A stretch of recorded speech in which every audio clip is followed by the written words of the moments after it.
Hi guys అందరికీ అందరూ ఎలా ఉన్నారు? బాగున్నారా? నేనైతే బాగున్నా. ఈరోజు మా ఇంట్లో మటన్ కర్రీ అనమాట. మటన్ కర్రీ అయితే నేను చాలా ఈజీ ప్రాసెస్లో అయితే చెప్తానండి ఎలా చేసుకోవాలన్నది. చాలా సింపుల్గా ఉంటుంది అనమాట. పెద్ద మసాలాలు అవి ఎక్కువ ఏమేయను. టేస్ట్ అయితే చాలా బాగుంటుంది. ముందుగా మనం మటన్ నీట్గా కడుక్కొని పక్కన పెట్టేసుకోవాలండి. ఒక 3-4 టైమ్స్ అయితే కడుక్కోవాలి. కడుక్కున్న తర్వాత అందులో అల్లం వెల్లుల్లి పేస్ట్ 1 టేబుల్ స్పూన్ అయితే అల్లం వెల్లుల్లి పేస్ట్ అయితే వేసుకోండి. పసుపు, కారం, సాల్ట్ ఇవన్నీ వేసుకొని కలిపేసుకొని ఒక హాఫ్ అన్ అవర్ అయితే పక్కన పెట్టేసుకోవాలి మటను.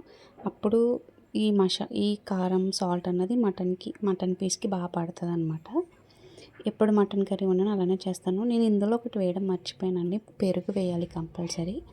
పెరుగు వేసుకోండి కొంచెం, ఒక చిన్న కప్పు పెరుగు అయితే వేసుకోండి. 2 టేబుల్ స్పూన్లు పెరుగు అయితే సరిపోతుంది. పెరుగు ఇవన్నీ వేసుకొని చక్కగా మిక్స్ చేసేసుకోవాలి.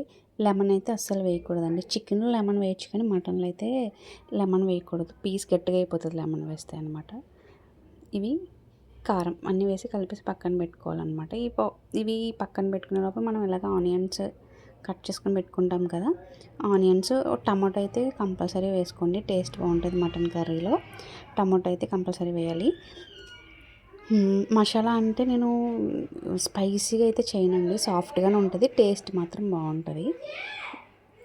అలా కలుపుకొని ఫ్రిడ్జ్లో అయితే పెట్టుకున్నా పర్లేదు, నార్మల్గా పక్కన పెట్టేసుకున్నా పర్లేదు. ఫ్రిడ్జ్లో పెట్టుకోండి ఒక హాఫ్ అన్ అవర్. లోపల మనం ఆనియన్స్ అయితే కట్ చేసుకుందాం. అది అలా కలుపుకొని పక్కన పెట్టుకోవాలన్నమాట. ఆనియన్స్ కట్ చేసుకున్న తర్వాత కుక్కర్ అయితే మాది చిన్నది పోయిందనమాట అండి, అందుకు పెద్ద దాంట్లో చేసా. ఏమంటారు, క్వాంటిటీ తక్కువ, గిన్నెమో పెద్దది అయిపోయింది. కానీ మటన్ కుక్కర్లో వండితేనే బాగా కుక్ అవుతుంది కదా, అందుకనేసి పెద్దదైనా పర్లేదని ఇందులో పెట్టేసాను అనమాట. ఆయిల్ వేసుకోవాలి ఫస్ట్. మనం ఆయిల్ వేసుకున్న తర్వాత అది హీట్ అయిన తర్వాత ఆనియన్స్ కర్రీకి సరిపడా మీకు తెలుస్తుంది కదా, గ్రేవీ ఎక్కువ కావాలంటే ఎక్కువ వేసుకొని, కానీ మటన్లో ఆనియన్స్ ఎక్కువ వేసుకుంటే స్వీట్ వస్తుంది కర్రీ, కొంచెం తక్కువగానే వేసుకోండి. ఆనియన్స్ వేసేసుకొని చక్కగా ఫ్రై చేసుకోండి కొంచెం గోల్డ్ కలర్ వచ్చే వరకు.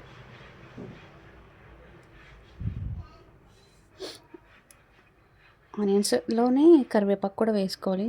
అప్పుడు నాకు కరివేపాకు అవైలబుల్ లేదనుకుంటా, లేదు అందుకని నేను కరివేపాకు అయితే వేయలేదు. కరివేపాకు కూడా అందులో వేసేసుకొని ఫ్రై చేసేసుకోండి.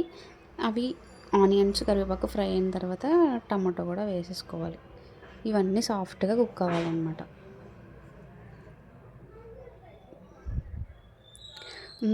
ఈ ప్రాసెస్ మటన్ కర్రీ కుక్కర్లో చేస్తే చాలా ఈజీగానే ఉంటుందండి. నార్మల్ గిన్నెలో పెడితే చాలా టైం పట్టేస్తుంది ఉడకడానికి. అది గట్టిగా ఉంటుంది కదా మటన్, ఎక్కువ టైం కుక్ అవుతుంది కాబట్టి చాలా టైం పడుతుంది. మటన్ కర్రీ ఎప్పుడున్నా కుక్కర్లోనే వండుకుంటేనే మనకి త్వరగా టైం అయితే సేవ్ అవుతుంది. నేనైతే అదే అనుకుంటా, కుక్కర్లోనే అయితే వండుతాను అనమాట అండి. ఆనియన్స్ అయితే ఇలా ఫ్రై అయిపోయినాయి. ఇప్పుడు ఇందులో టమాటాస్ అయితే వేసేసుకుందాం. నేనైతే 1 టమాటా వేసా. టమాటా కూడా వేసేసి అది కూడా టమాటా సాఫ్ట్గా కుక్ అయ్యే వరకు ఫ్రై చేసుకుంటే సరిపోతుంది. మటన్లో అయితే పెరుగైతే కంపల్సరీ వేసుకోవాలండి. నేను మర్చిపోయా, తర్వాత కర్రీ వండాక గుర్తొచ్చింది నాకు. మటన్లో పెరుగు వేయడం వల్ల సాఫ్ట్గా కుక్ అవుతుంది అనమాట. ఈ మటన్ అందులో వేసేసుకోవాలి అంతే. వేసేసుకొని ఇందులో ఉన్న వాటర్ కొంచెం ఉంటుంది కదా, అది కొంచెం మటన్ కొంచెం ఉడికే వరకు ఇలా కలుపుకుంటే సరిపోతుంది. ఆల్రెడీ మనం విజిల్స్తో ఉడికిపోతుంది కాబట్టి మటన్ నార్మల్గా ఇలా ఫ్రై చేసుకుంటే సరిపోతుందండి. ఇప్పుడు మనం మసాలా అయితే ప్రిపేర్ చేసుకుందాం. ఏమీ కాదు, ధనియాలు, జీలకర్ర, లవంగాలు, దాల్చిన చెక్క, యాలకులు, కొంచెం గసగసాలు అయితే కంపల్సరీ వేసుకోవాలి గ్రేవీ కోసం. అంతేనండి, ఇవి వేసుకుంటే సరిపోతుంది. ఆల్రెడీ మనం అల్లం వెల్లుల్లి పేస్ట్ మటన్లో వేసేసుకున్నాం కాబట్టి ఇంకా ఇందులో వేయక్కర్లేదు. ఇలా సాఫ్ట్గా పేస్ట్ చేసేసుకున్న తర్వాత మటన్ ఇలా కుక్ అయిన తర్వాత కొంచెం ఒక 30-40% కుక్ అయితే చాలు, 30% కుక్ అయితే చాలు. ఇందులో మనం పేస్ట్ చేసుకున్నాం కదా మసాలా అన్నది ఇందులో వేసేసుకోవాలన్నమాట.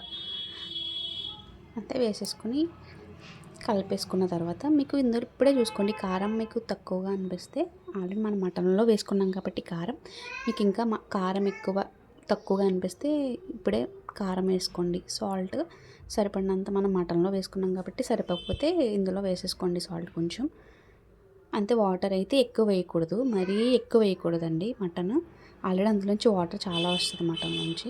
నేనైతే ఎక్కువైతే వేయను, టైం పట్టేస్తుంది ఎక్కువ వేయడం వల్ల కుక్ అవ్వడానికి. అంత సరిపడినంత వాటర్ వేసేసుకొని అంతే కలిపేసుకొని విజిల్స్ అయితే పెట్టేసుకోవాలండి. లిడ్ అయితే పెట్టేసుకున్న తర్వాత అది విజిల్ పెట్టుకున్న తర్వాత విజిల్స్ అయితే ఒక 10 విజిల్స్ అయినా రావాలి మటన్కి. అప్పుడు సాఫ్ట్గా కుక్ అవుతుంది, టేస్ట్ బాగుంటుంది. మటన్ ఎంత కుక్ అయ్యో అంత టేస్ట్ బాగుంటుంది అనమాట. ఒక 10 విజిల్స్ వచ్చే వరకు హై ఫ్లేమ్లోనే పెట్టుకోండి.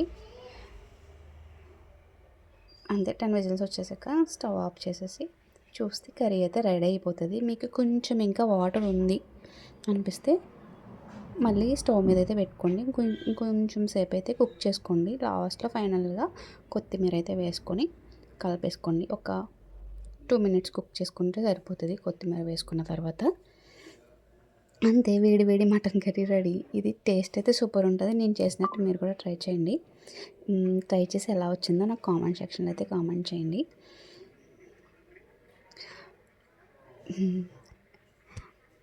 అంతే ఫ్రెండ్స్, లైక్ చేయండి, షేర్ చేయండి, సబ్స్క్రైబ్ చేయండి.